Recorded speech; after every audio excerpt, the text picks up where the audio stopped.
Orwell Wright and Wilbur Wright, when they set out with the idea of a motor car, of an aeroplane, flying machine, everybody dissuaded them. They said, leave flying to the birds. Humans cannot fly. But the Orwell brothers said, Orwell and Wilbur Wright, the Wright brothers said, if birds can fly, so can we. Because they stuck to their guns, today we have the aeroplane.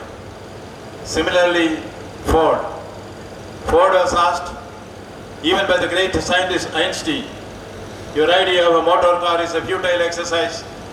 You will never be able to make a motor car which is scientifically unviable. But Ford also stuck to his gun, therefore we have the motor car today. That's why Napoleon said, impossible is a word found only in the dictionary of fools. Impossible is a word found only in the dictionary of fools. I remember that I had another school friend of mine, his name, let us say, Ramchandran.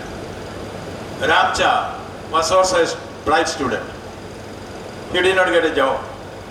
So somebody told him, there is an advertisement for a railway signal man in a place called Renigunda railway station.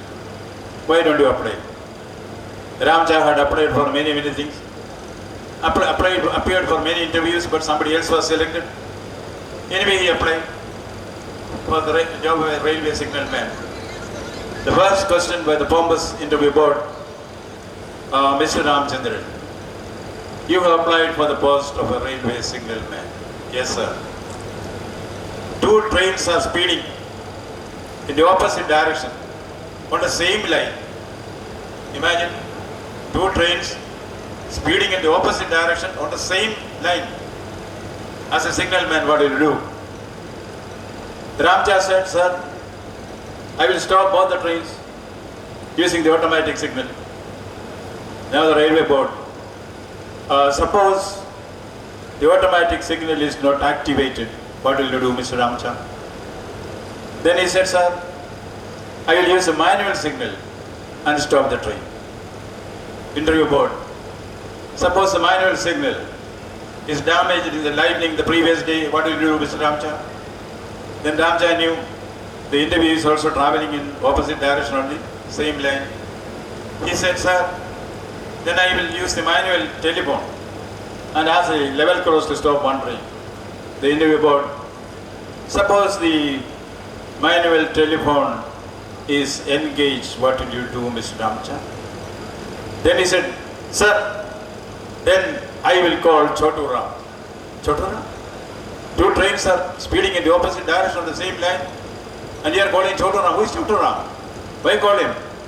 Sir, Chotu Ram is my younger brother, studying in 3rd standard.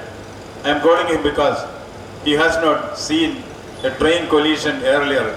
Let them see this one. Try your best, then call Chotu Ram. As an IAS officer earlier, and as a humble governor now, I also call Chotu Ram. I try to do my best. If that doesn't satisfy anybody, I call Chotu Ram. I can tell you one thing. It is said that we live and learn. Every moment we live and learn.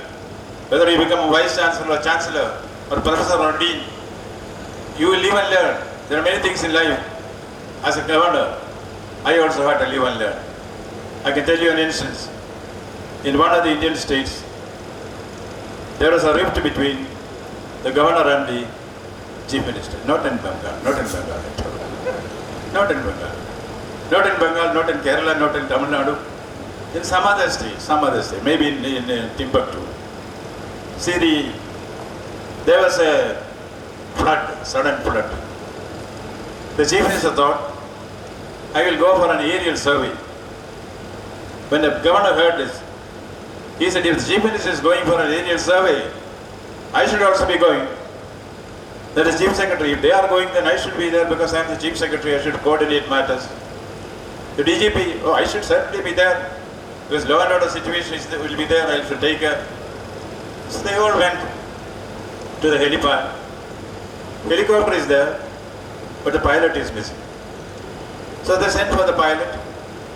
The pilot had gone to the school to fetch his son who is in the 3rd standard. When he came, he saw all the VVIPs are there, the governor is there, the chief minister is there, DGP is there, the chief secretary is there. The chief minister told the pilot, see, we want to go for an aerial survey of the flood affected areas. You please start the helicopter. Very politely, the pilot asked the chief minister, sir, kindly give me 5 minutes. Why? I will send my son to my home, then come back. Very magnanimously. The chief minister said, no, let the child also be there. Let him also learn things, how it happens. So they all got in the helicopter and the helicopter started flying. In mid-air, some confusion came. The chief minister knew something was wrong. So the chief minister took on a parachute and jumped down. Then the governor also jumped down, DGP jumped down, and the chief secretary also jumped down. Then the pilot told the son, Sony, there is only one parachute left. You please take the parachute and jump down and save yourself. Don't worry about Papa. Papa will somehow take care of myself. The young boy said, no, Papa, there are 2 parachutes left. He said, how? There are only 1 parachute and 4 of them jumped down. There is only 1 more parachute left. The young boy said, no, Papa, the governor uncle put on my school bag and jumped down. I have come here to live and learn. Why to make a difference between a parachute and a school bag? If I can know that, then I will be a successful governor. We live and learn. Every time we live and learn. And education is meant for that. You know, we have heard about Navaratnas of Ujjain, of Vikramaditya's court. Dhanvantari, Kshabanaha Amarasingha Shanku, Vedala Patta Kadakarpana Kalidasa.